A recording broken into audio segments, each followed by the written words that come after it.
Bismillahirrahmanirrahim. Assalamualaikum warahmatullahi wabarakatuh. Alhamdulillah, wassalatu wassalamu ala rasulillah Sayyidina Muhammad ibn Abdillah wa ala alihi wa sahbihi wa mawala. Rabbi syrah li sadri wa yassir li amri wa khlul 'uqdatam min lisani yafqahu qawli, amma ba'd. Sahabat-sahabat Fatayat yang berbahagia, alhamdulillah, Allah telah menganugerahi kepada kita nikmat yang luar biasa, karena Allah telah memberikan kita kesehatan sehingga kita dianugerahi dapat berjumpa kembali dengan Ramadan di tahun ini.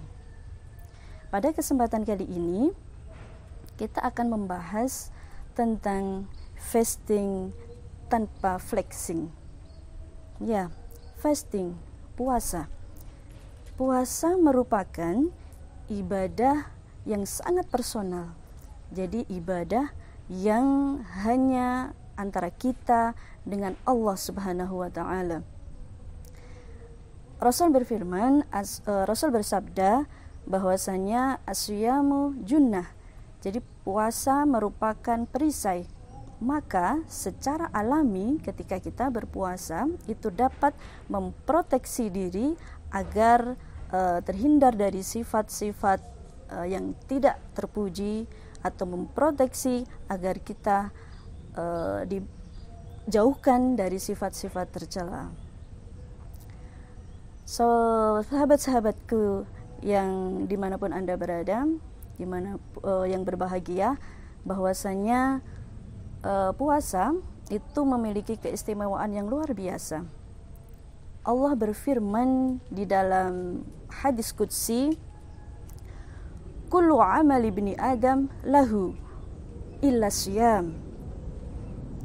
Jadi seluruh amal ibadah ibnu Adam itu untuk dirinya, illa syiyam, kecuali adalah puasa.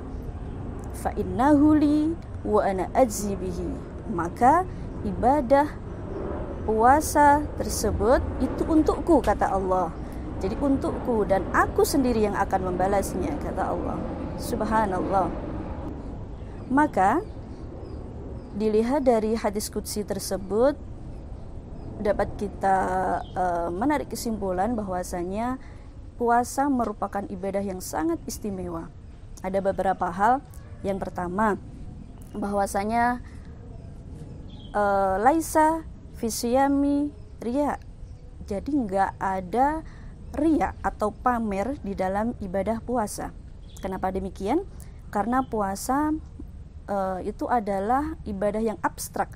Jadi yang enggak bisa dilihat. Beda dengan ibadah yang lain. Apabila sholat, seseorang bisa melihat, bisa menilai kualitas sholat, khusyuk tidaknya, rajin tidaknya. Apabila sedekah, zakat, orang bisa menilai dermawan sekali, segini jumlah yang diinfakkan dan lain sebagainya. Beda dengan puasa. Jadi puasa hanya urusan kita dengan Rabb saja, dengan Allah saja. Keistimewaan yang kedua yaitu kita bisa mengontrol diri, mengendalikan diri.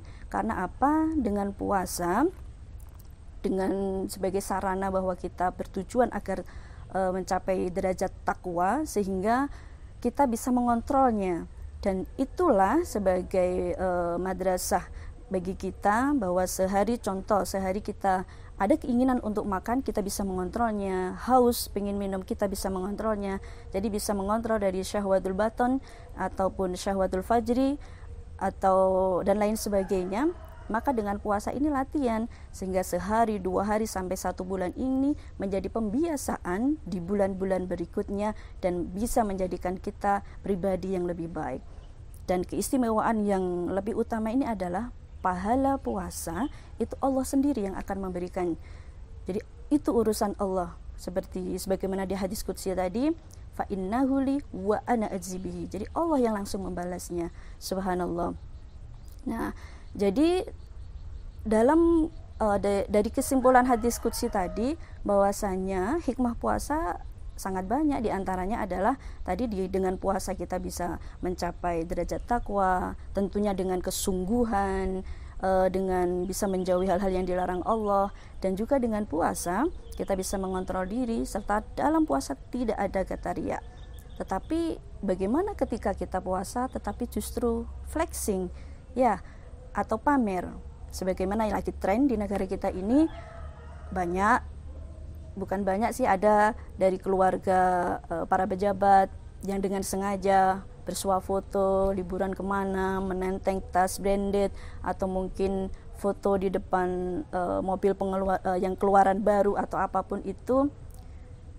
Mungkin karena apa? Itu sangat dilarang, karena memang riya atau pamer itu justru bisa menjadikan kita menghindarkan diri kita, karena orang pamer biasanya itu bertujuan agar diakui atau mungkin dipuji dan lain sebagainya.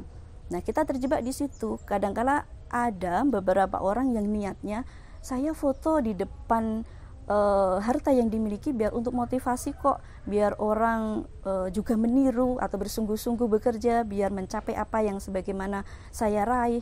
Oke, itu mungkin atau mungkin niat awal. Tapi ketika dipuji, ketika mendapat banyak kata wow dari orang lain, maka biasanya niat itu akan hilang. Nah, lalu bagaimana hukum flexing di dalam Islam? Jadi flexing itu karena itu pamer bisa menjadikan riya, maka itu adalah bisa diartikan dengan kesombongan.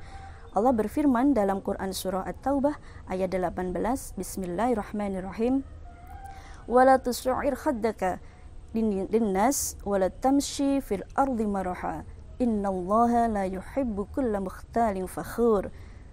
Dan sungguh, jadi jangan kamu memalingkan muka di depan manusia karena sombong, dan juga jangan berjalan di atas bumi dengan penuh keangkuhan. Sungguh Allah tidak menyukai kesombongan dan juga membanggakan diri. Nah, dari dari ayat ini kita bisa memahami bahwasanya Allah pun gak suka tentang kesombongan. Apa sih yang mau kita sombongkan? Apa yang kita punya? Tentunya kan begitu. Dan juga Rasulullah bersabda dalam sebuah hadis,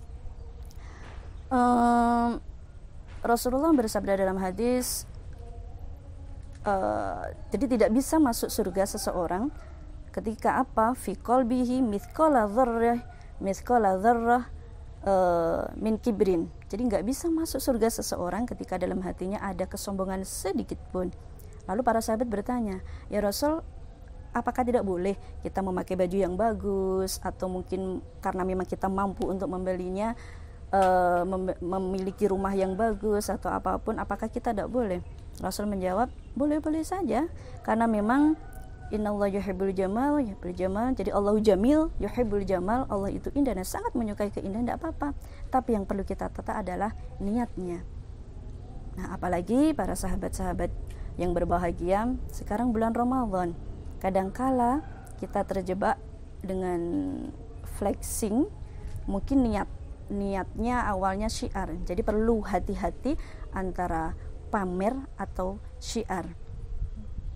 Boleh-boleh saja kita ketika mengupload, kita mungkin share di beberapa medsos, bisa di YouTube, FB, IG ataupun TikTok, share berupa tulisan mungkin, video, nggak masalah ketika memang tujuan kita itu syiar.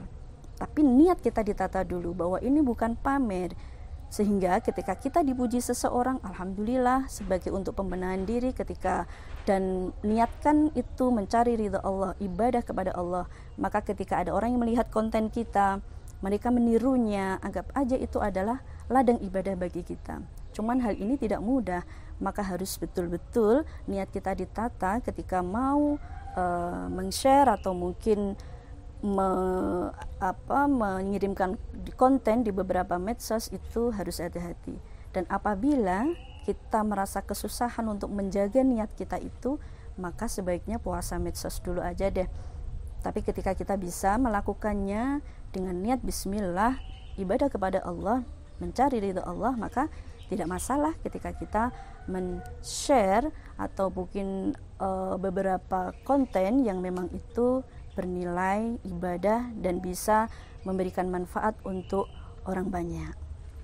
Sahabat-sahabat yang berbahagia, jadi dengan ini bisa kita garis bawahi bahwa bukan nggak boleh flexing atau pamer, tapi hati-hati karena niat kita awalnya mungkin itu tadi yang sudah saya jelaskan, bahwasanya mungkin awal kita syiar, tapi hati-hati ketika kita tidak menata niat dengan bagus, dengan baik, bisa jadi niat syiar awalnya tapi justru menjadi riya pada akhirnya.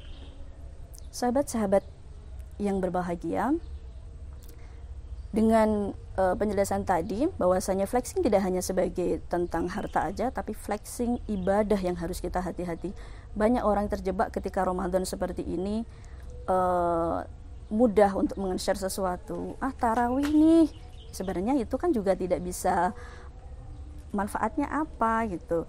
Kadangkala justru bisa merubah bahwa kita benar-benar mau ibadah, tapi justru dari niat pamer itu bisa menghilangkan, menghanguskan pahala. Bukan puasa kita batal, tapi justru bahkan kita akan hanya mendapatkan lapar dan dahaga saja, tetapi pahala puasa yang kita lakukan hilang hanya karena niat kita flexing, pamer, dan bahkan bisa sampai ke riya tersebut. Sahabat-sahabat, kemewahan atau mungkin pujian itu hanya sementara. Sukacita yang abadi selamanya adalah di akhirat. Dan yang perlu kita ingat, di dunia ini hanya ada 3 hari. Yang pertama adalah kemarin, kita nggak mungkin bisa mengulanginya. Dan kedua adalah besok, belum tentu juga kita bisa mengalaminya. Dan yang kita punya adalah hari ini. Maka perbaiki diri terus yuk dalam beribadah. Mumpung Ramadan masih di minggu-minggu awal, berbanyak berzikir, berbanyak membaca Al-Quran, berbanyak sholat wajib, sunnah juga kita tambahi. Dan yang perlu kita hati-hati adalah kita sih fasting, tapi jangan sampai flexing, gitu ya. Wallahul muwafiq ila aqwamit thoriq. Wassalamualaikum warahmatullahi wabarakatuh.